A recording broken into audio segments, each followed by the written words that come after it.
Yun mga idol, isang mapagpalang araw po sa ating lahat. Pang day 1 po dito sa ating dating project po. So sa mga nakasubaybay sa aming channel at sa aming FB page mga idol ay ito po yung aming pinalitadahan at nagkisame din po kami dito, and then installation ng CR last January 2024 po. So halos isang taon mahigit mga idol bago nag-resume po ulit dito So ganyan talaga ang magpatayo po ng bahay mga idol, mga stock paunti-unti at hanggang sa matapos naman So silipin natin yung magiging trabaho po namin ngayon dito So unahin natin tong sa kisame mga idol. Ayan. So magkikisame po ulit kami dito sa ground floor. Dito sa may kitchen, and then room 1 sa room 2. At gagamitin namin ulit dito mga idol ay itong metal fairing po. Yan, 2.5 po ito na metal fairing. Then itong carrying channel namin 0.7. Yan. So double fairing yung gagamitin namin ulit dito. Kung gusto nyong mabalikan mga idol, gusto nyong malaman kung magkano yung mga ganito, hindi pa rin naman po nalalayo yung presyo noon sa ating previous vlogs saka yung presyo ngayon may video po ako kung magkano po yung mga ganito.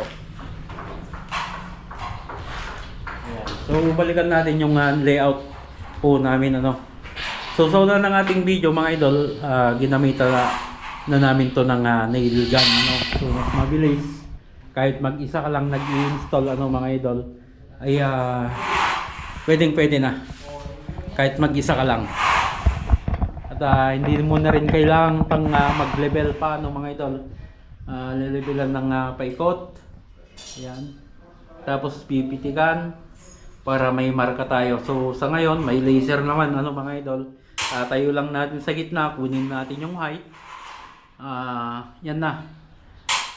Yun na lang susundan natin yung laser po ng ating yan, yung gamit nating laser. Yung ilaw ng gamit nating laser.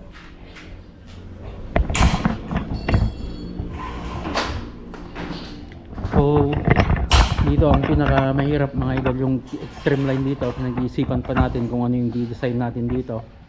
Or siguro mag-drop lang kami dito yung sa design niya. Ito palagyan ng design ng may-ari. Room 2 po ito. Yan, na-frame na po yan. Then entertainment area pala ito mga idol, itong isa. Entertainment area. So, and then may design po yan sa gitna. A few moments later. Yun mga idol, so day 1 nga po silipin natin yung mga tinapos namin ngayong araw. So bali apat yung kasama natin nandito mga idol, si Darrell, si Pokong, dito si JR, saka si Amila So cove ceiling po ito. Yan, so medyo mababa itong kisame mga idol, kaya sinagad na namin sa may slab yung upper ceiling namin. Yan, halos nakadikit na yung filling channel doon sa taas. So ito yung natapos po. Yan na-frame na itong entertainment room. Then room 1 na-frame na rin po yan. And then dito sa kitchen. So yung ceiling namin mga idol, po yan, PVC. Then sa mga cove, mix po yan ng hardplex board. Then dito sa tapat ng lababo mga idol, kakaroon tayo ng kanal dyan. Kakaroon kami ng kanal ng naka drop kami ng tig 2 inches sa gilid, then kanal sa gitna, nalagyan ng pin light.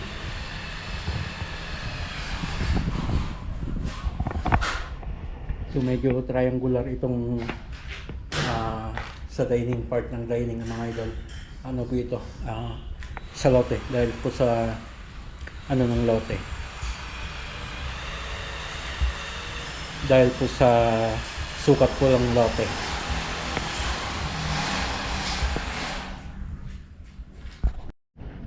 And then dito naman sa pinaka high ceiling niya mga idol, yung slanting. Sa unang proposal natin dito ay ano po, cove din na pa-slant. And then meron din tayong ilalagay tayo ng kanal dito para sa pin light ng ganon, or pin light or drop light. Ito medyo mahirap dahil pa-slant siya.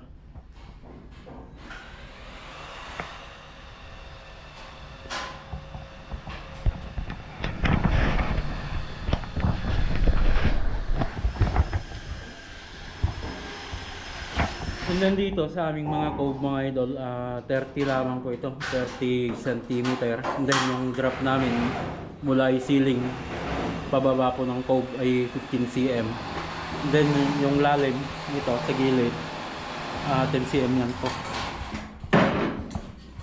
10 cm yung lalim niya. Then ito is spacing ng aming metal fairing mga idol. Katulad pa rin ng dati naming ginagawa, 16 lang po ito, 16 inches, then 70 yung carrying channel.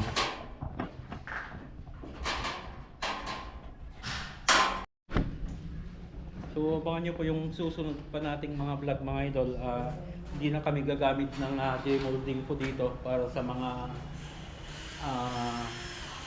PVC. So iipitin na lang po namin siya. Then sliding ng cove mga idol, PVC din po yung gagamitin namin doon. Para kahit takpan na namin agad yung cove niya, ay okay lang. Abangan nyo po yun. So hanggang dyan mga idol, lagi po tayong mag-ingat at God bless sa ating lahat.